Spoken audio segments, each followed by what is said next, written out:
एक दिन सबको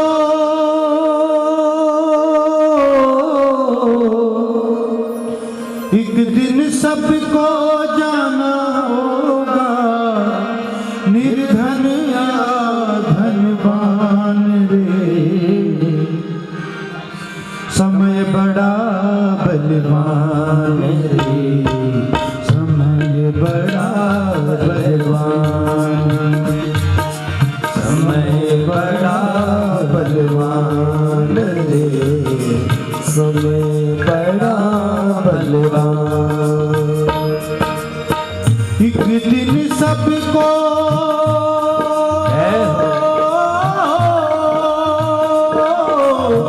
एक दिन सबको जाना होगा, एक दिन सबको जाना होगा, निर्धन या धनवान रे, समय बड़ा बलवान रे, समय बड़ा बलवान, ओ समय बड़ा बलवान रे, समय बड़ा बलवान। जय हो। मीठी मीठी तालियों की सेवा करते हुए सिद्धार्थ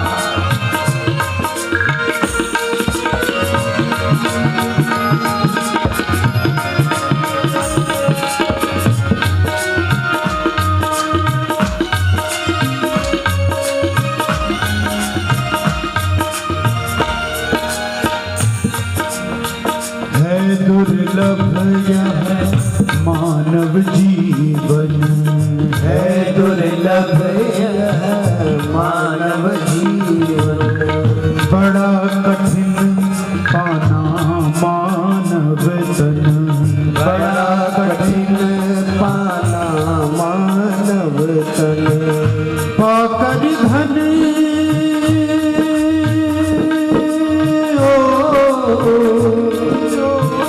पाकर धन वैभव यौवन तू, पाकर धन वैभव यौवन तू, मत करना अभिमान रे, समय बड़ा बलवान रे, समय बड़ा बलवान,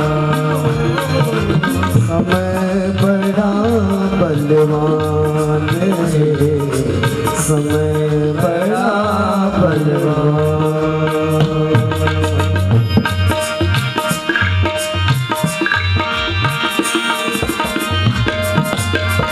जय हो।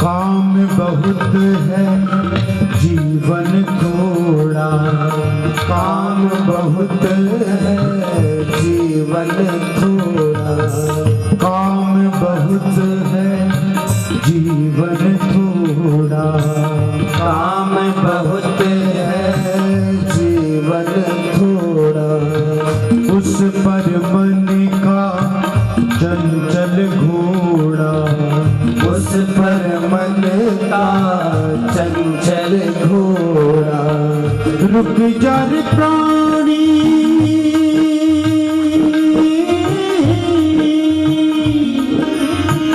रुक जा रे प्राणी, ले ले प्रभु का, रुक जा रे प्राणी, ले ले प्रभु का, सुंदर प्यारा नाम रे, समय बड़ा बलवान रे, समय बड़ा बलवान रे, समय बड़ा बलवान रे, समय बड़ा बलवान।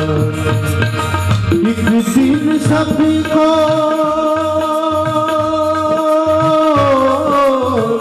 एक दिन सबको जाना होगा, एक दिन सबको जाना होगा। निर्धनिया धनवान रे, समय बड़ा बलवान रे, समय बड़ा बलवान रे, समय बड़ा बलवान।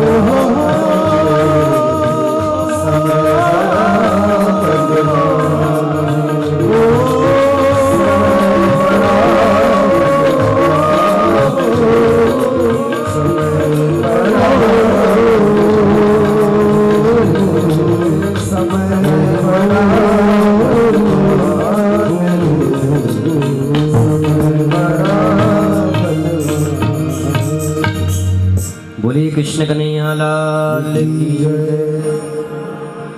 ये हकीकत बात है मेरी माताओं, कभी गौर करना इस भजन पर। जब अकेले बैठे हो ना, जरूर सुनना, एक एक पंक्ति को सुनना। समय बड़ा बलवान रे, चाहे कोई निर्धनी क्यों ना हो, कोई धनवान क्यों ना हो, सबको जाना है, सबको इस मृत लोक से जाना है, ये निश्चित है। लेकिन यहां से कुछ कर्म करके ले जाओ। बाकी कथाएं हमें क्या सिखाती है? यही तो हमें कथा सिखाती है कि हम कुछ न कुछ पुण्य लें, कुछ न कुछ फल लेकर के जाए। यही हमें कथाएं सिखाती है मेरी माताओं। सूत जी कह रहे हैं सौनकादि ऋषियों से कि हे सौनकादि ऋषियों, काल व्याल मुखग्रास त्रास निर्णास हेतवे श्रीमद् भागवतम शास्त्रम कलोकीरेण भासितम। कहा कि यह कलयुग अपना मुख फैला करके बैठा हुआ है और हर एक प्राणी इसका ग्रास बनता जा रहा है। हर एक प्राणी इसके मुख में गिरता जा रहा है। कहा कि हमें शोक भय दुख डर को कैसे दूर करना है? केवल भगवान की कथाओं को सुनकर कर, केवल भगवान का नाम लेकर के। अरे इस कलयुग की बहुत बड़ी महिमा बताई गई है, आगे कथा में सुनेंगे आप। परीक्षित ने क्यों स्थान दिया कलयुग को? कलयुग केवल नाम अधारा, सुमिर सुमिर नर उतर पारा। राम सिया राम सिया राम जय जय राम, राम राम सिया राम जय जय राम। केवल कलयुग में भगवान का सुमिरण करने से जो फल अनेक वर्षों तक तप करने से मिलता था, इस कलयुग में केवल भगवान का ध्यान करने से, भगवान का सुमिरण करने से वो फल की प्राप्ति हो जाती है। और फिर भी हम इसका लाभ नहीं उठा पा रहे। हो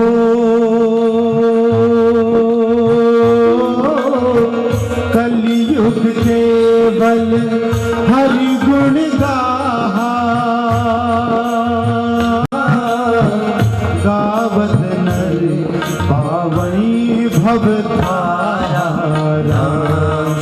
राम सिया राम जय जय राम, राम सिया राम जय जय राम।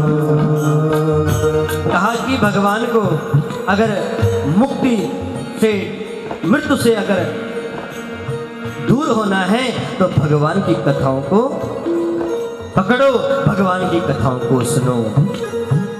इस दुनिया में केवल दो ही चीज है मेरी माताओं, या तो आप संसार को छोड़ोगे या संसार आपको छोड़ेगा। केवल दो ही चीज है। अंतर बस इतना है कि आप अगर संसार को छोड़ोगे तो आप यहां से हंसते हुए विदा होंगे, और अगर संसार ने आपको छोड़ दिया ना तो आपको रोते हुए विदा होना पड़ेगा। बस केवल दो ही चीजें हैं। बस कहते हैं जब राजा परीक्षित का मरना 7 दिन में सुनिश्चित हो गया था,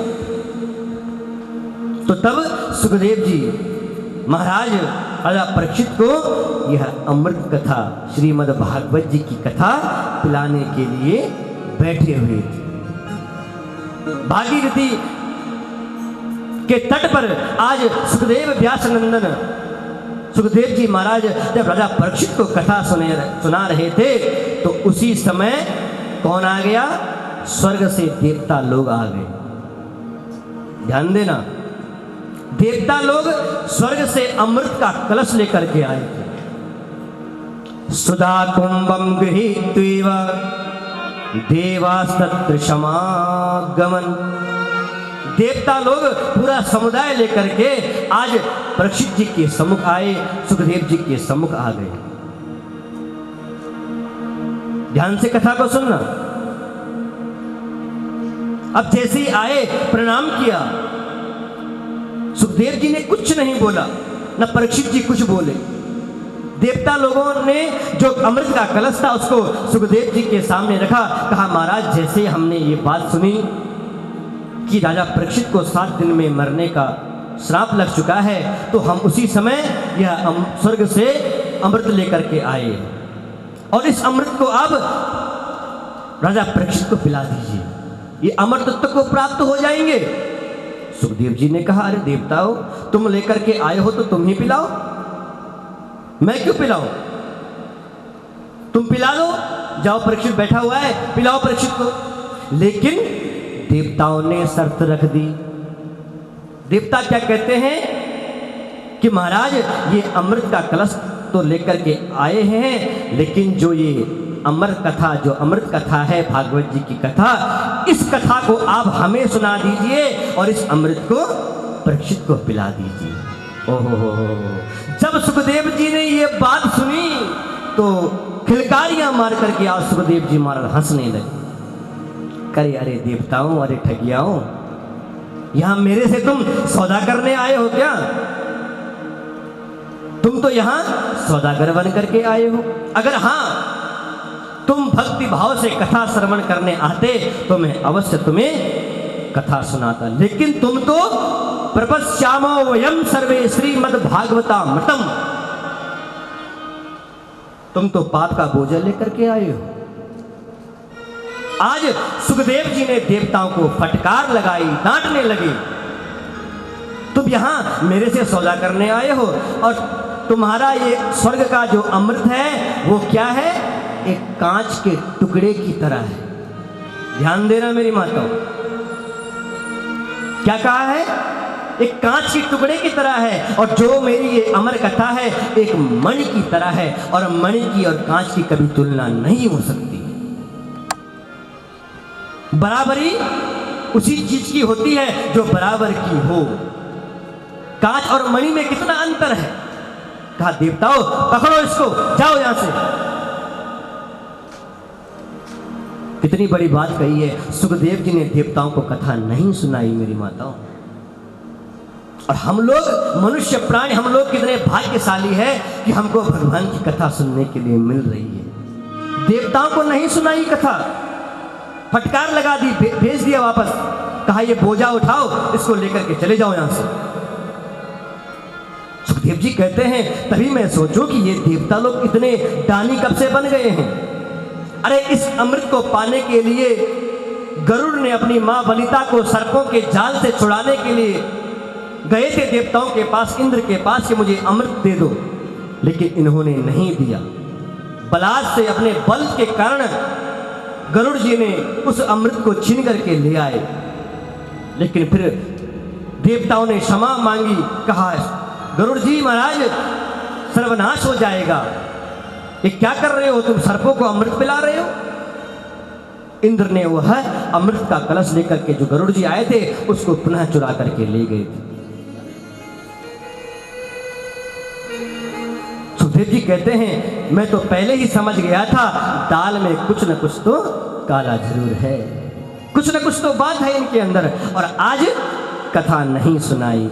अभक्ता सास विज्ञाया नंदो कथा मटम श्रीमद् भागवती वार्ता सुराणामपि दुर्लभा।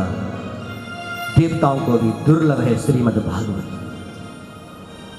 और हम लोग, आप लोग कितने भाग्यशाली हैं, ये तो सुनो, ये तो देखो। सबसे बड़ी कृपा भगवान की क्या है कि आप यहां बैठ करके कथा सुन रहे हो, इससे बड़ी कृपा क्या हो सकती है। भगवान की कथा का अधिकार किसको है?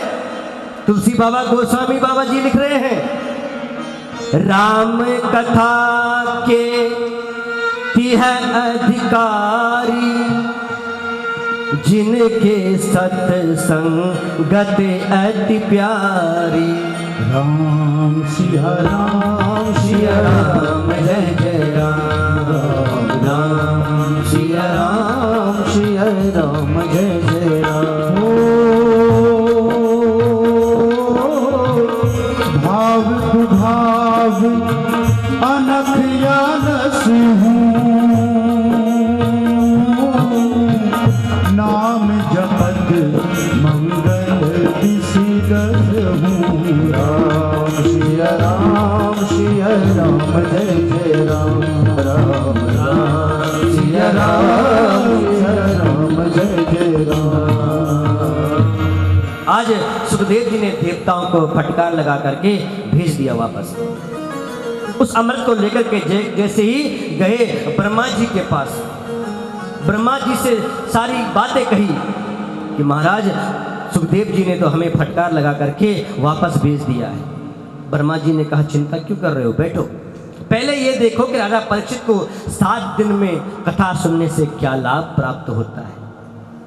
और आज सुखदेव महाराज जी ने राजा परीक्षित को जैसे ही 7 दिन तक कथा सुनाई ना, तो क्या हुआ, ठीक 7वें दिन बैकुंठ से विमान आया है और राजा परीक्षित जी की जो आत्मा है उस विमान पर बैठ करके बैकुंठ की ओर जा रही थी।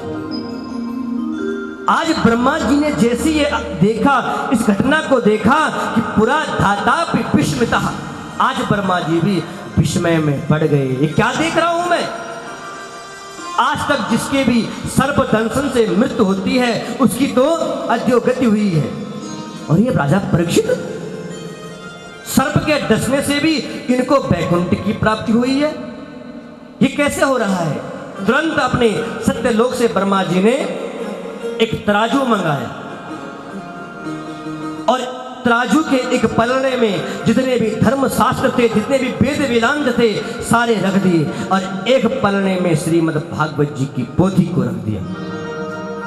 अब जैसे ही ब्रह्मा जी ने तोलना चाहते थे और जैसे ही तोलना चाहा तो क्या देखा कि जिस पलड़े में भागवत जी रखी थी वो पलड़ा तो नीचे के नीचे बैठा हुआ था, और जितने भी शास्त्र थे, जितने भी धर्म ग्रंथ थे, सारे के सारे ऊपर उठ गए। लग्यो नाना निजातानि गौरवेण इदं महत् तदा ऋषिगणः सर्वे विस्मयं परमं ययुः। सारे विस्मय में पड़ गए। ब्रह्मा जी ने कि जो पलड़े में रखी भागवत जी थी, उस भागवत जी को सभी ऋषियों ने, महात्माओं ने प्रणाम किया। कहा कि आज से भागवत ही भगवान है। मिनरे भगवत रूपम शास्त्रम भागवतम कलो। इस कलयुग में भागवत ही भगवान है। सबने घोषणा कर दी। बोलो श्रीमद् भागवत महापुराण की जय। साक्षात ठाकुर जी की शब्दमयी वांगमयी प्रतिमूर्ति है श्रीमद् भागवत, जिसको हम लोग सुन रहे हैं। जो भागवत सुखदेव जी ने देवताओं को नहीं सुनाई, वो भागवत हम लोग सुन रहे हैं। अब जब ये बात सौनकादि ऋषियों को बताई गई, सौनकादि ऋषियों ने उन्हें प्रश्न किया, कहा महाराज इस कथा को 7 दिन में क्यों सुनी गई थी और 7 दिन तक कथा को किसने सुनाया, कब सुनी, कैसे सुनी, सारी विधि के बारे में बताओ। अब सूत जी कह रहे हैं, एकदा ही विशालायां चत्वारः ऋषयो मलः सत्संगात् समायातः दुदर्शस्तत्र नारदम्। कहा महाराज, एक बार सनकादि कुमार जो हैं वो ब्रह्मा जी के जो मानस पुत्र हैं, सनक सनंदन सनातन सनत कुमार, ये केवल मेरी माताओं 5 वर्ष के हैं और हमेशा इनके मुख से हरिशरणम हरिशरणम हरिशरणम भगवान का नाम निकलता रहता है। खाली बैठ करके भी हमें भगवान का ध्यान करना चाहिए, गोविंद का ध्यान करना चाहिए, लेकिन इस कलयुग का प्राणी नहीं करता। हम लोग क्या करते हैं खाली समय में बैठ करके, वो आप लोगों को पता है ना, इधर उधर की बातें करना, ये वो। आपके सम्मुख ही बीचों बीच में बैठे हैं हमारे कुनियाल जी, एक बार जोरदार तालियों से उनका स्वागत करना है। भगवान के ऐसे भक्त हैं मेरी माताओं, हमेशा भगवान का भजन चलता रहता है, परमात्मा का भजन चलता रहता है। साधुवाद, व्यासपीठ से साधुवाद देता हूं मैं ऐसे भक्तों को कि जिनके मुख में केवल भगवान का सुमिरन होता है। यही आपके ही क्षेत्र से हैं, आपके ही नोएडा से आए हुए हैं, हमारे यजमान हैं। ऐसे भक्तों को आशीर्वाद, भगवान की कृपा उनके ऊपर हमेशा बनी रहे। हमारे बड़े भाई श्री ब्रजेश हंसिली जी जो जगतपुरी से आए हुए हैं, इन्होंने भी अपने क्षेत्र में पूरे क्षेत्र को इकट्ठा किया मेरी माताओं, और विशाल भागवत जी का दिव्य आयोजन उनके क्षेत्र में हुआ था। एक बार जोरदार तालियां से उनका भी स्वागत करता हूं। भगवान की कृपा ऐसे भक्तों पर हमेशा बनी रहे। ये भी हमारे यजमान हैं और भगवान की कथाओं के रसिक हैं। खुद उन्होंने यजमान बन करके भागवत जी की कथा करवाई, अपने यजमानों को इकट्ठा किया कि आयोजन किया जाए, और हर वर्ष आयोजन का इनका संकल्प भी है। ऐसे भक्तों को ऊपर भगवान की कृपा हमेशा बनी रहे। और इनका एक उद्देश्य था केवल मात्र, हमारा विद्यालय है उत्तराखंड में, उस विद्यालय के उत्थान के लिए, अपने स्वार्थ के लिए नहीं था, केवल उस विद्यालय का उत्थान हो, बस उसके निमित्त भागवत जी का आयोजन किया गया था। मैं तो बोलता हूं ऐसा भक्त ऐसा हर एक के घर में उत्पन्न हो। अगर परिवार में एक भक्त निकल गया ना तो पूरे कुल का तारण कर देता है मेरी माता। सनकादि चारों भाई केवल भगवान का स्मरण करते थे। वो देखते थे कोई भक्त मिले जिससे हम भगवान की चर्चा कर सके। आज चारों भाई बद्रीनाथ धाम में घूम रहे थे कि कोई मिले जिससे भगवत चर्चा हो सके, लेकिन जब कोई नहीं मिला तो दूर से देखा कि नारद जी आ रहे थे। अब नारद जी को जैसे ही आते देखा, चारों भाई पहले तो बड़े प्रसन्न हुए। अरे नारद जी आ गए हैं, ये भी ब्रह्मा जी के मानस पुत्र हैं मेरी माताओं। अब नारद जी से भगवत चर्चा करेंगे, भगवान की भक्ति के बारे में बात करेंगे, नारद जी को कथा सुनाएंगे, या नारद जी के मुख से हम कथा सुनेंगे। इनका यही काम था, केवल या तो कथा सुनाएंगे या कथा सुनेंगे। इतने में नारद जी जैसे ही सम्मुख आए, देखा कि नारद जी का जो चेहरा है वो लटका हुआ है। बड़ी जल्दी जल्दी में नारद जी चल रहे हैं। जो नारद जी अपनी बीणा को बजाते बजाते भगवान का ध्यान करते करते चलते थे, आज उनके हाथ में बीणा भी नहीं है। क्या बात है। चारों भाई गए और नारद जी से पूछा गया, कथम ब्रह्म दीन मुखः कुतश्चिंता तुरो भवान त्वरितम गम्यते कुत्र कुतश्चागमनम तव। कहा है नारद जी, आपका चेहरा इतना उदास क्यों है? क्या बात हो गई? आज तक हमने आपको ऐसा नहीं देखा। आपका मुंह लटका हुआ क्यों है? और ये जल्दी जल्दी आप कहाँ दौड़ रहे हैं? आपके माथे पर इतना पसीना क्यों हो रहा है? हम जैसे संत महात्मा के पास है क्या जो चला जाए? संत महात्माओं का केवल एक ही धन होता है मेरी माताओं। वो कौन सा धन है?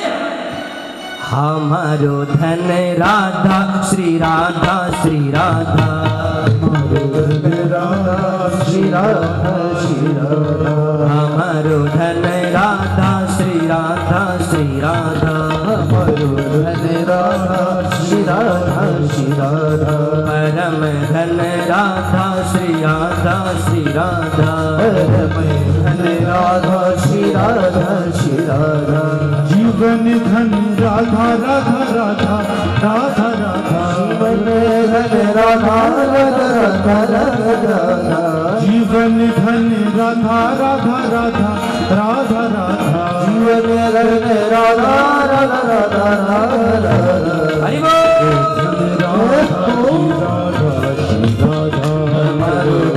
राधा श्री राधा श्री राधा, परम धन राधा श्री राधा श्री राधा, परम धन राधा श्री राधा श्री राधा, धन राधा श्री राधा श्री राधा, हमारो धन राधा श्री राधा श्री राधा, हमारो धन राधा राधा राधा राधा राधा, हमारो धन राधा राधा राधा राधा, परम धन राधा राधा राधा राधा राधा, परम धन राधा राधा राधा राधा राधा, धन राधा श्री राधा, धन राधा श्री राधा श्री राधा, धन राधा श्री राधा श्री राधा, हमारो धन राधा श्री राधा श्री राधा।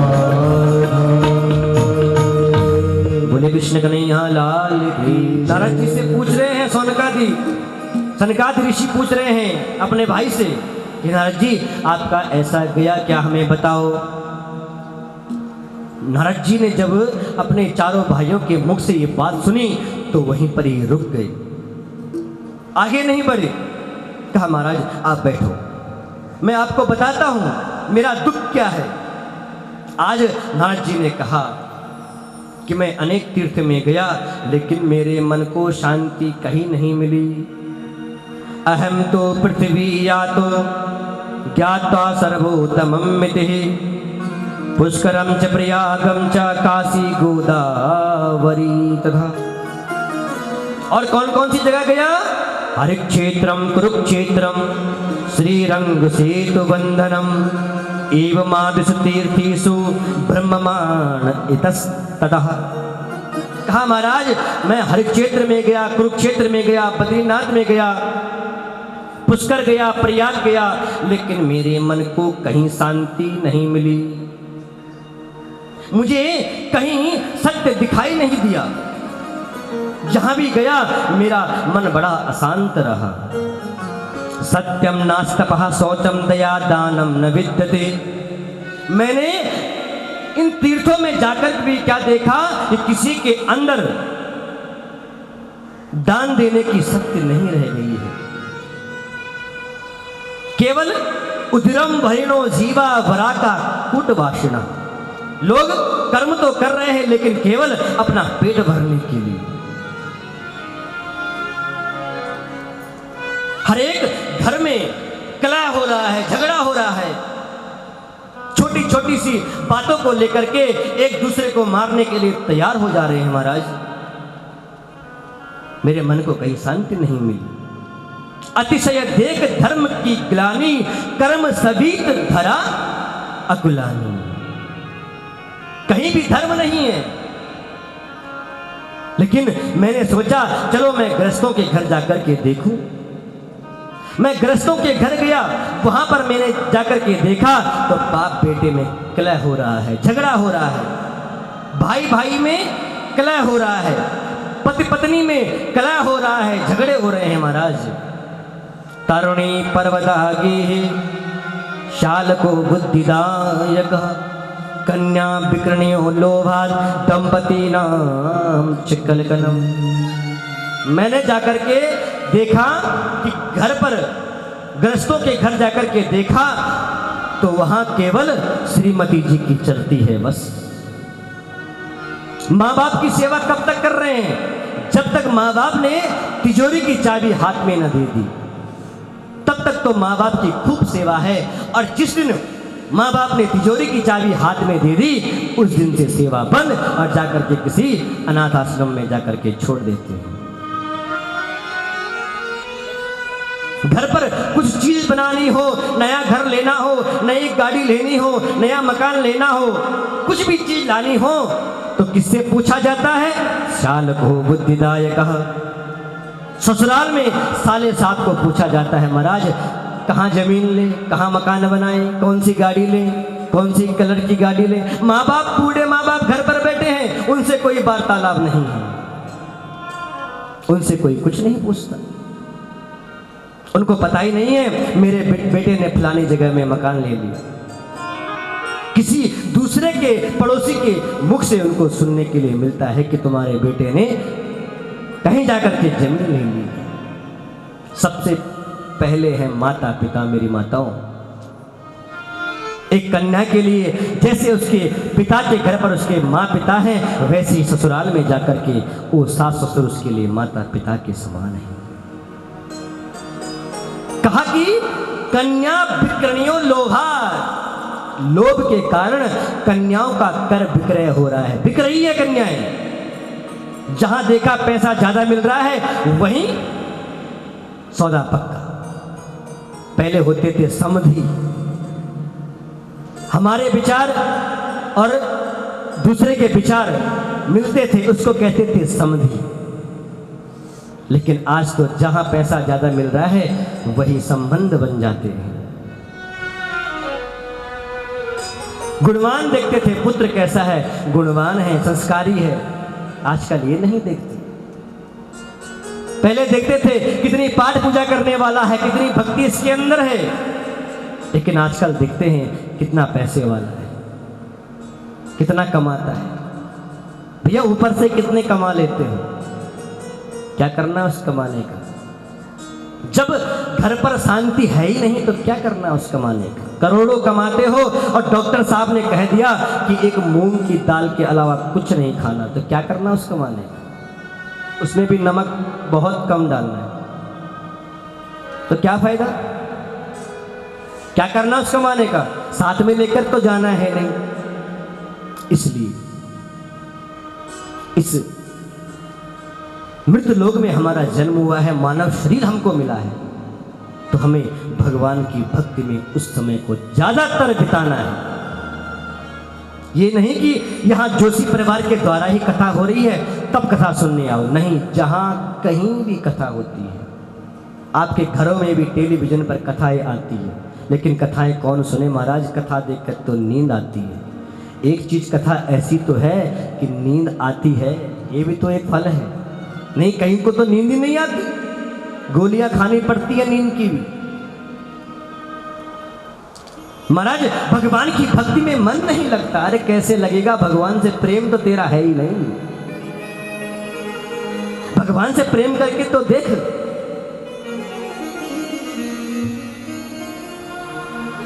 मीरा जी के पास क्या नहीं था मेरी माता? नाम सुना है मीरा जी का? क्या नहीं था उनके पास?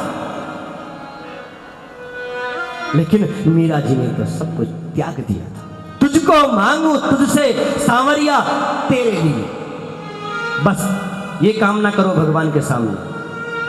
भगवान के मंदिर में जाते हैं, 10 रुपए का प्रसाद चढ़ाया, करोड़ों की संपत्ति मांग लेते हैं, प्रभु ऐसा दे देना, ये दे देना, वो दे देना। अरे क्या फायदा ऐसा मांग करके?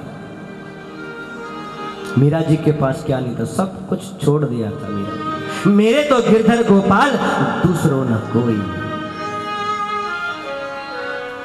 हरि तेरे चरणन को चेरो, तुझको मांगू तुझसे सांवरिया तेरे लिए।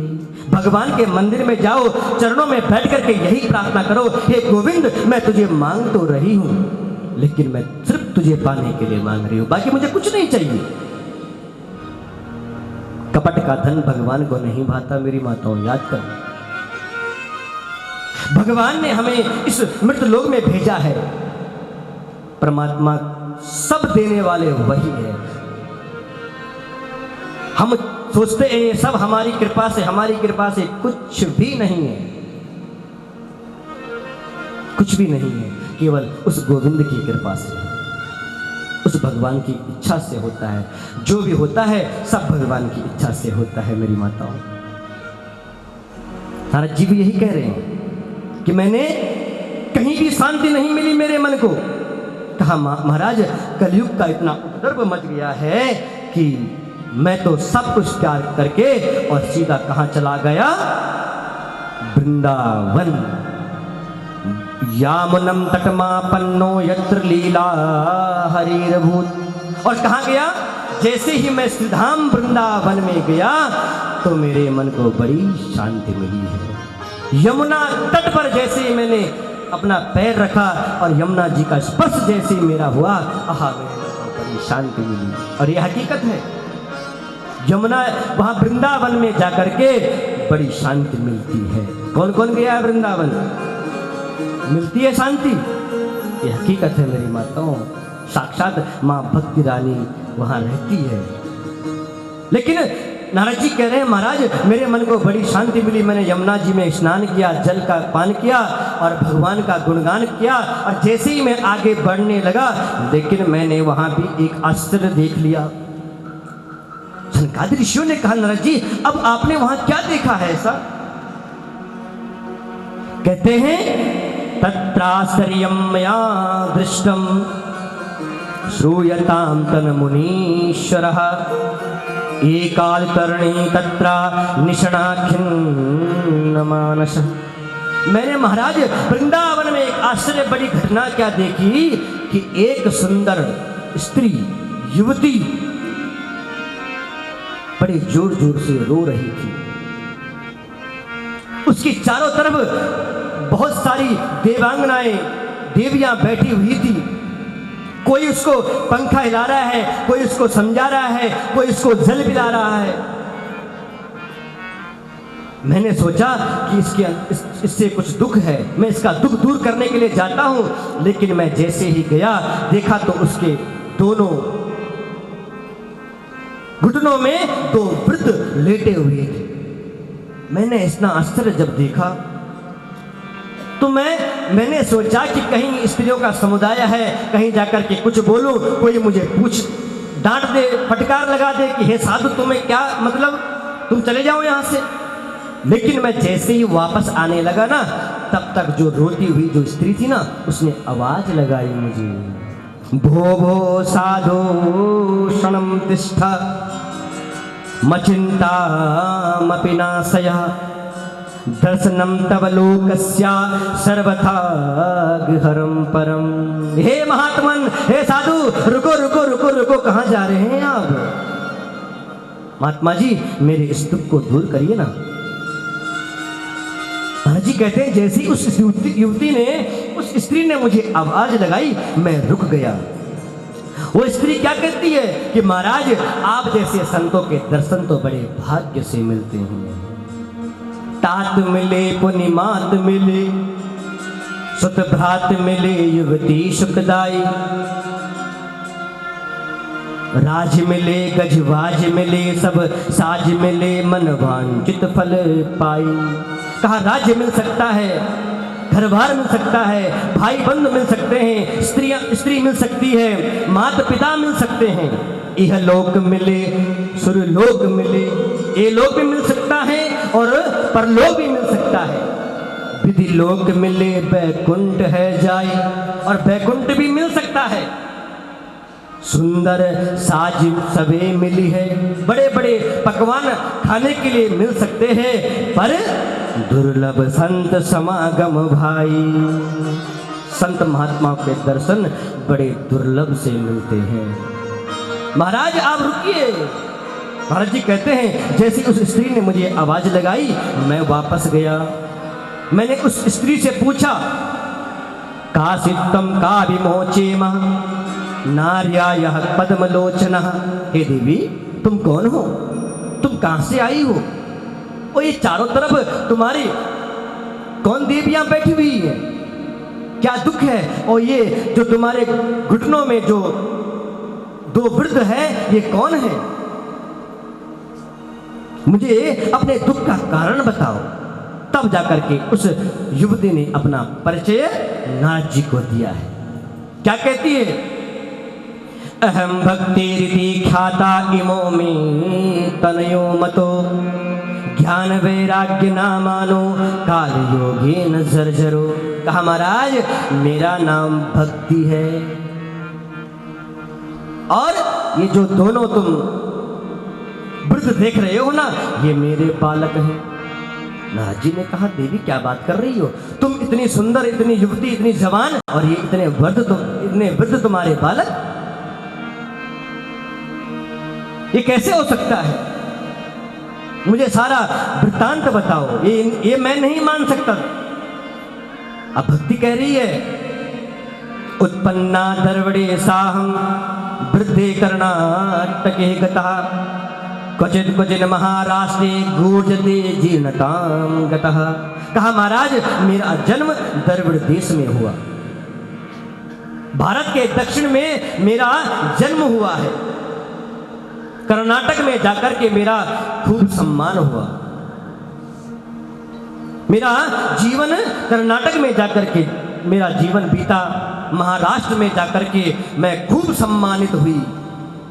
लेकिन जैसे ही गुजरात में पहुंची काल योगी नजर जरूर, उस काल ने मुझे घेर दिया महाराज।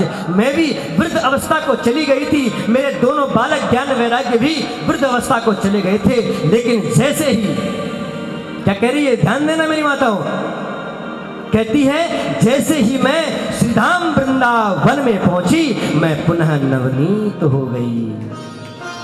हाँ, मेरे दोनों बालक वैसे के वैसे पड़े हैं महाराज। मेरा दुख यही है। वृंदावनम पुनः प्राप्या नवीने वसुरूपिणी जाता हम युवती सम्यक प्रेष रूपा तुषाम प्रतम। मेरा दुख ये है कि मेरे जो दोनों बालक हैं ये जवान कैसे हो? माँ इतनी जवान, इतनी सुंदर, इतनी युवती और मेरे बालक इतने बूढ़े, ये आपने कभी सुना है महाराज? नारद जी ने जब ये बात सुनी तो हंसने लगे। नारद जी को हंसी आ गई। भक्ति रानी ने कहा अरे साधो, मैं आपको अपना दुख सुना रही हूं और आप हंस रहे हो। कहा ना देवी, मैं तुम्हारी इस बात पे नहीं हंस रहा, मैं तो इस बात पे हंस रहा हूं। तुमने क्या कहा? वृंदावनम पुनः प्राप्या नवीने वसुरूपिणी। नारद जी को भी दुख था, मन को शांति नहीं मिली थी। वृंदावन में पहुंचे, मन को बड़ी शांति मिली। और वही भक्ति रानी को वृंदावन धाम में पहुंचते ही मन को बड़ी शांति मिली। आहा, ऐसी है वृंदावन की भूमि मेरी माता। भक्ति रानी कह रही है कि महाराज अगर मेरे दोनों पुत्र ठीक नहीं हुए ना तो मैं इदम स्थानम परित्यज्या विदेशे गम्यतम मया, मैं इस देश को, भारत देश को छोड़ करके विदेश में चली जाऊंगी। नारद जी ने हाथ जोड़ दिए। अरे देवी ये क्या कह रही हो तुम? अगर तुम यहां से चली जाओगी तो इस देश का क्या होगा? इस देश का नाम है भारत। भा मतलब भक्ति, रत मतलब लीन रहना। जो लोग हमेशा भक्ति में लीन रहते हैं उसी देश का नाम है भारत। कहा देवी ऐसा मत करना, मैं तुम्हें वचन देता हूं, मैं तुम्हारे दोनों पुत्रों को ठीक करूंगा, मैं उपाय करूंगा। अरे देवी बात सुनो, तुम ठहरो, यहां बैठो। आज नारद जी बैठ गए, अब सुनाने लगे। कहा भक्ति रानी ये सब कलयुग के कारण हुआ है। कहा महाराज जब यह कलयुग इतना दुष्ट था, दुराचारी था, तो परीक्षित ने इनको शरण क्यों दी? आज कलिकाल की महिमा के बारे में नारद जी ने भक्ति रानी को बताया। कहा भक्ति रानी तुम चिंता मत करो, मैं तुम्हारा दुख दूर करूंगा, तुम चिंता को त्याग दो।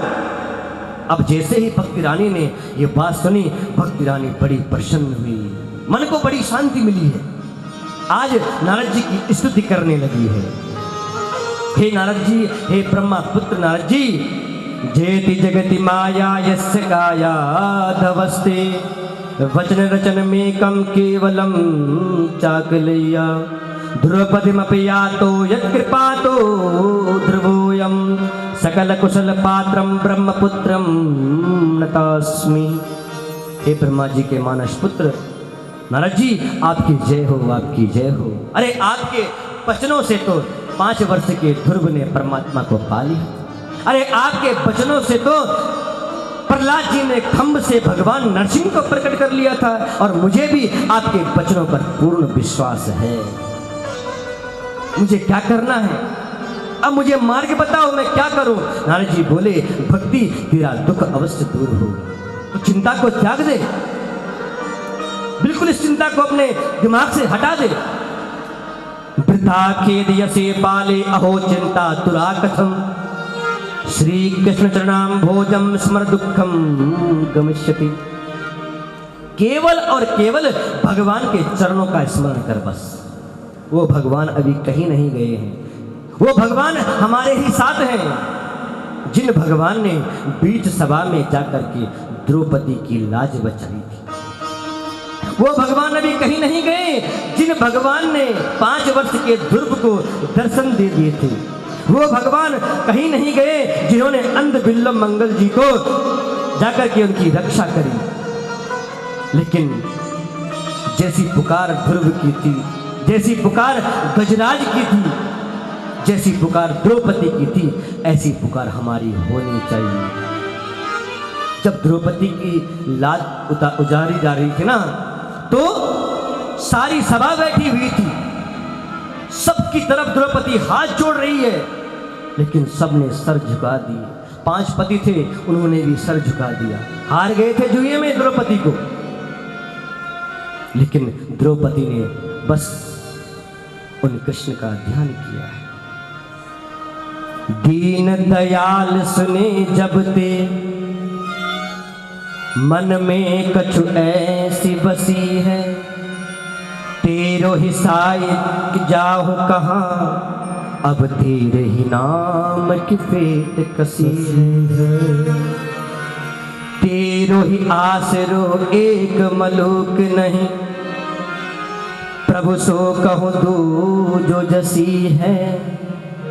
ए मुरारी पुकार कहूँ, क्या कहती है द्रौपदी? अब मेरी हंसी नहीं तेरी हंसी है।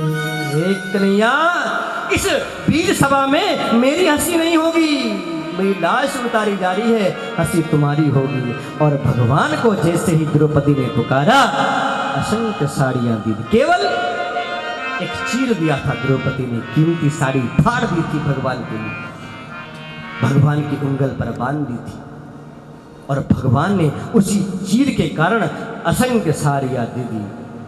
और पता ही नहीं चला कि उस सभा में नारी है कि साड़ी है, साड़ी बिच नारी है कि नारी है कि साड़ी है, पता ही नहीं चला। ऐसे हैं भगवान, दीन बंधुता था, लेकिन पुकार वैसी होनी चाहिए मेरी माताओं, तभी जाकर के भगवान देते भी हैं, तभी जाकर के भगवान कृपा करते हैं। कपट कभी मत करना भगवान से, तुझे देखना इबादत तेरी याद बंदगी है, तुझे कैसे भूल जाऊं, तू तो मेरी जिंदगी है, तू तो मेरी जिंदगी है प्रभु, तू तो मेरी जिंदगी है। लोग कहते हैं मीरा भगवान को रिझाने के लिए नाची थी, ये गलत। मीरा जी ने भगवान को प्राप्त कर लिया था, इसलिए मीरा जी नाची थी। मोर मुकुट पीतांबर सोहे, बेड़ों की सभी न्यारी, राधा माधव की मूरत पर हरि सदा बलिहारी, हरि सदा बलिहारी। भगवान ने कहा मांगो मांगो, क्या चाहिए तुम्हें? ब्रह्मरूही। मीरा जी कहती है प्रभु मिलन की काज रही, प्रभु मैं कुछ मांगने नहीं आई थी, बस मैं तो केवल आपके दर्शन चाहती थी बस। प्रभु मैं तो केवल आपको दर्शन के लिए प्यासी थी, आपका दर्शन करने के लिए आई थी। मिलन के काज सखी मेरे पीर यह मैं जागी, मीरा कोई नहीं रोकन हार, मगन होए मीरा चली, मगन होए मीरा चली। जोगन आंचल फैला निकली, लग जगलाज के बंधन तोड़ दिए। आज मीरा जी ने कुल की आन मिटा निकली, मैं तेरी हूं, मैं तेरी हूं, ये गा करके भुजा उठा निकली। सारे श्रृंगार बिखेर दिए, यह भगवा वेश बना दिया। मेरा कोई नहीं रोकनहार, मगन हुए मीरा चली, मगन हुए मीरा चली। परमात्मा को पा लिया था मीरा जी ने, इसलिए सब कुछ त्याग दिया था।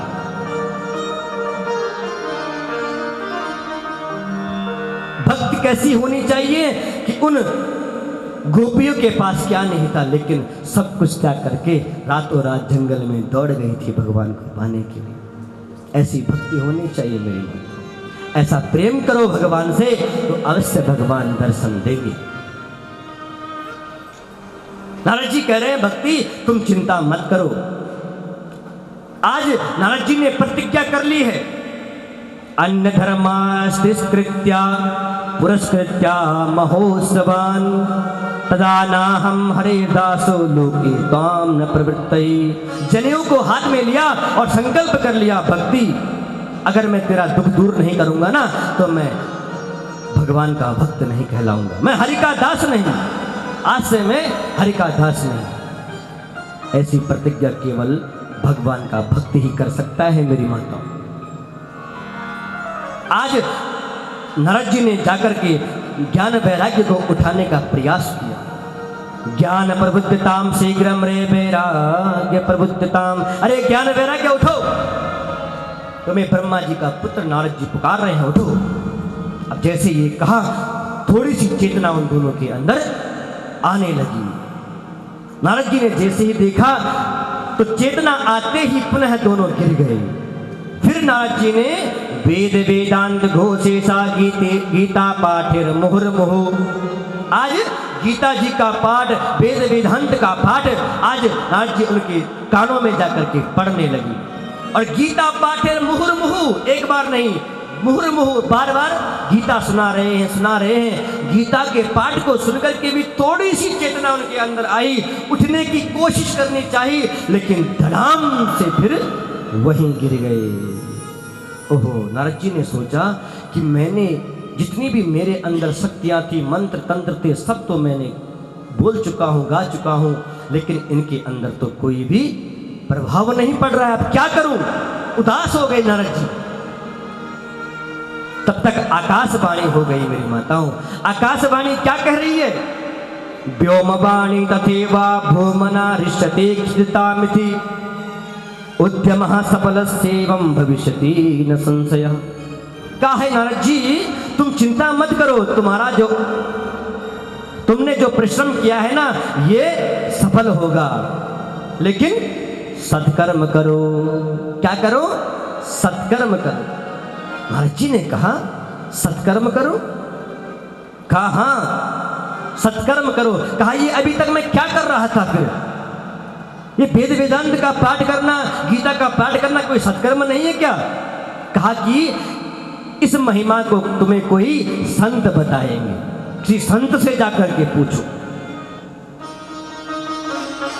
अब नारद जी ने आकाशवाणी सुनी, भक्ति रानी से कहा हे भक्ति रानी तुम अपने पुत्रों को यहीं पर के साथ यहीं रहना और मैं पूछ करके आता हूं कि सत्कर्म कौन सा है क्या वो सत्कर्म?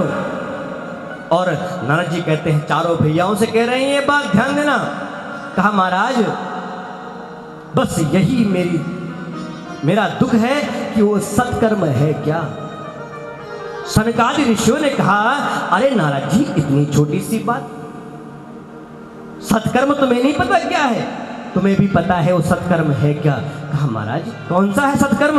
सत्कर्म सूचको नूनम ज्ञान यज्ञ स्मृतो बुधे श्रीमद् भागवत लापम सात गीता सुकादिवी। अरे नारद जी, वो सत्कर्म यही है कि तुम ज्ञान वैराग्य को श्रीमद् भागवत जी की कथा सुनाओ, वही सत्कर्म है। नारद जी ने कहा श्रीमद् भागवत जी की कथा? कहा मैंने तो वेद वेदांत उनको सुनाए, गीता का पाठ सुनाया, और श्रीमद् भागवत जी की ऐसी क्या कृपा है, ऐसी कौन सी कृपा है? कहा श्रीमद् भागवत जी तो मुझे मेरे पिता ने भी सुनाई थी। कहा बस वही सत्कर्म है, उसी सत्कर्म को तुम उनको सुनाओ। नारद जी ने हाथ जोड़ लिए। महाराज जी हाथ जोड़ करके अपने चारों भाइयों की स्तुति करने लगे। हे संत महात्माओं, आप लोगों के मुझे दर्शन हुए, ये भी सब भगवान की कृपा से है।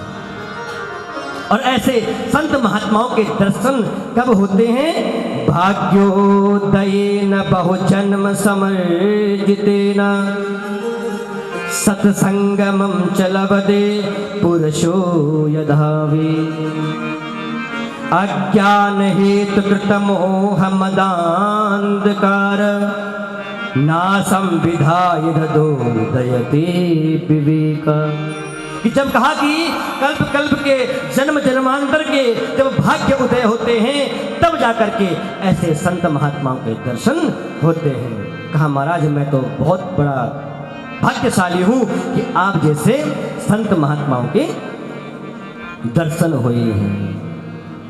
बिनु सत्संग विवेक ना होई, बिनु सत्संग विवेक न होई, बिनु सत्संग विवेक न होई, बिनु सत्संग विवेक न होई।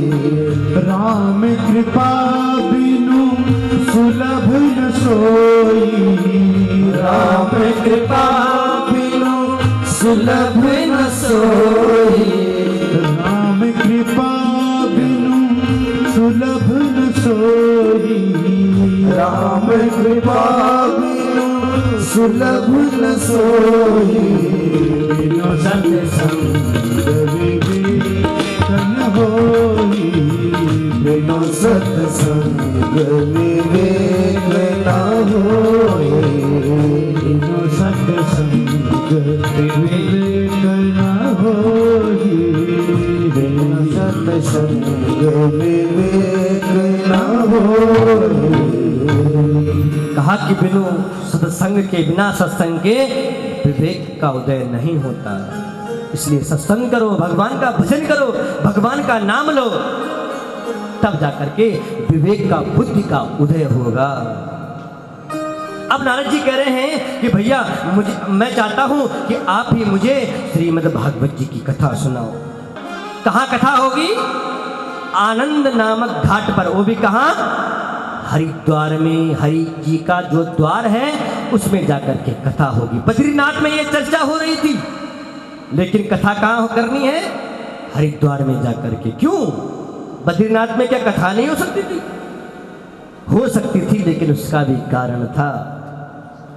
बद्रीनाथ के जो लोग हैं वो हरिद्वार तक कथा सुनने के लिए आ सकते हैं, और वृंदावन से भी लोग हरिद्वार कथा सुनने आ सकते हैं, क्योंकि उसकी दूरी बराबर की है। इसीलिए बीचों बीच में आनंद नामक घाट पर आज कथा होनी शुरू हुई।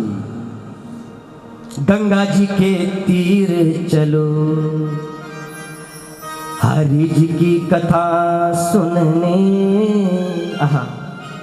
सारे संत महात्माओं को जब ये बात क्या पता चली कि हरि जी के हरिद्वार में कथा होने जा रही है, भृगु वशिष्ठ च गौतमो मेघातिथिर देवल देवरातो रामस्तथा गादिस्वस्त साकलो मृकुंड पुत्राच पिप्पलादः। अनंत महात्मा लोग, संत महात्मा लोग आज गंगा जी के तीर पर दौड़ने लगे, भागने लगे कि गंगा जी के तीर चलो, हरि जी की कथा सुनने। आज संत महात्मा लोगों की भीड़ लग गई मेरे महतो। सनकादिक ऋषि कथा कह रहे हैं। अब जैसे ही भागवत जी की महिमा गानी शुरू करी, सदाशिव्या सदाशिव्या श्रीमद् भागवती कथा यस्या श्रवण मात्रेण हरिष्टितम समाक्षे। कहा सदाशिव्या सदाशिव्या, भागवत जी की कथा को हमेशा श्रवण करो। और जैसे ही महिमा शुरू करी, सनत कुमारों ने भी महिमा सुननी शुरू करी। और सनकादिक जो ऋषि कथा सुन रहे थे वो भी भगवान की महिमा को जैसे ही सुन रहे थे, तो सब लोगों ने क्या देखा, उसी कथा के मंडप में एक आवाज गूंज निकल पड़ी। एक सुंदर युवती अपने दोनों पुत्रों के साथ खड़े होकर के ताता थैया करने लगी। कौन थी वो युवती? भक्ति रानी वृंदावन से चल करके अपने दोनों पुत्रों को लेकर के और हरिद्वार में जाकर के नाचने लगी। बोलो वृंदावन बिहारी लाल की, श्रीमद् भागवत महापुराण की। भक्त समुदाय ने जैसे ही देखा कि ये स्त्री, उसके साथ दो पुत्र, आज भक्ति रानी ने सनकादिक ऋषियों की तरफ हाथ जोड़ करके कहा, भक्ति सुतो तो तरणो गृहीत्वा प्रेमेक रूपा सहसा विरासी। श्री कृष्ण गोविंद हरे मुरारे नाथेति नामानि मुहुर् वदन्ति। कहा महाराज आपने सबको स्थान दिया है, मेरा स्थान कहाँ है? मैं कहाँ जाकर के कथा सुनूं? भक्ति रानी कह रही है। सनकादिक ऋषि कहते हैं, हे भक्ति रानी, तुम्हारा स्थान जो है, ये जितना भी भक्त समुदाय बैठा हुआ है, इनके हृदय में जाकर के बैठ जाओ। और भक्ति रानी जैसे ही सभी भक्तों के हृदय में जाकर के क्या बैठी, सारा समुदाय गूंज उठा है आज। और वहां भगवान का संकीर्तन होने लगा। श्री कृष्ण गोविंद हरे मुरारी नाथ नारायण वासुदेवा। कृष्ण गोविंद हरे मुरारी नाथ नारायण वासुदेवा। कृष्ण गोविंद हरे मुरारी नाथ नारायण वासुदेवा। कृष्ण गोविंद हरे मुरारी नाथ नारायण वासुदेवा। हे नाथ नारायण वासुदेवा, हे नाथ नारायण वासुदेवा, हे नाथ नारायण वासुदेवा, हे नाथ नारायण वासुदेवा, हे नाथ नारायण वासुदेवा, हे नाथ नारायण वासुदेवा, हे नाथ नारायण वासुदेवा, हे नाथ नारायण वासुदेवा। कृष्ण गोविंद हरे मुरारी नाथ नारायण वासुदेवा। कृष्ण गोविंद हरे मुरारी नाथ नारायण वासुदेवा। कृष्ण गोविंद हरे मुरारी